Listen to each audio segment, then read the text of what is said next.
And now it's time for news from around the world. And meanwhile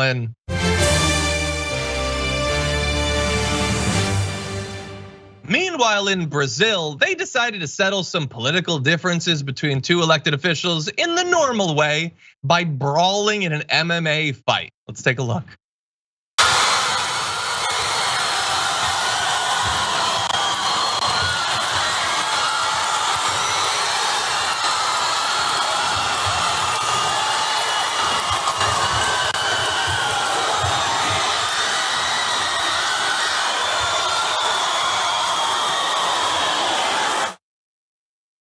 Okay, so that is two Brazilian politicians. I just want to be very clear.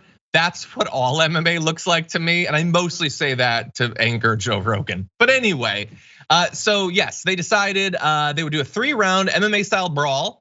The two had been feuding over a waterpark project and taking shots at each other in the local press and social media for months. And decided the best way to settle their beef was a good old-fashioned fight. One of them eventually won. It's a mayor. It doesn't matter for the purposes of this story, but the Vice write-up on this says, while the two politicians may finally have a decision on who could win in a fight, it's unclear how the battle will affect the water park instigated the brawl in the first place.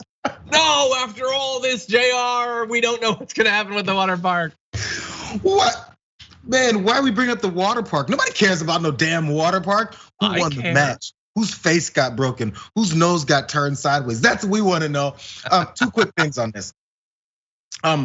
One good thing, one bad thing as far as what they did. They look like they're in pretty good shape for a couple of politicians. Maybe they're younger. Yeah. I guess my brain is set on American politicians and they're all 79 years old and older. But they look pretty good, number one. Number two, I guess, ironically to your MMA point, this is what fighting looks like for regular folks. So when you watch MMA, when you watch boxing, when you watch any kind of competition, and people go, I can't believe he took that shot to the face. I saw that coming. But then when they get in the ring, what they do is this. That's what the fight is. That's the fight. And that's how most guys fight. When they're in a bar, especially when they're drunk, if you're in a bar and you go, yeah, I'm gonna go outside and whoop your ass, and you go outside and then this is what you see. We've seen the viral videos. That is actually what it's like.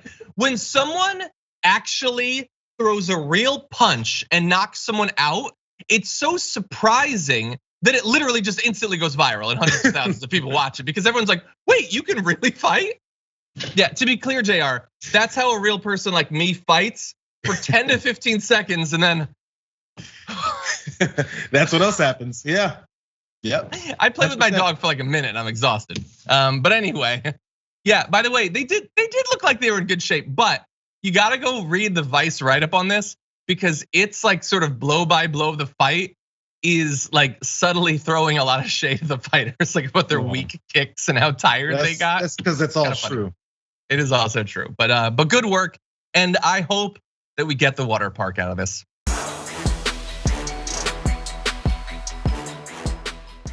Check out the Damage Report podcast each day, wherever you get your podcasts, whether Pocket Casts or Stitcher or iTunes. You can join me as I give you the news and stories you want with a range of co-hosts and interview guests jumping in on the fun each day. Again, that's the Damage Report, wherever you get your podcasts. And if you get them at iTunes, don't forget to rate and review. Sometimes I'll read them live on the show.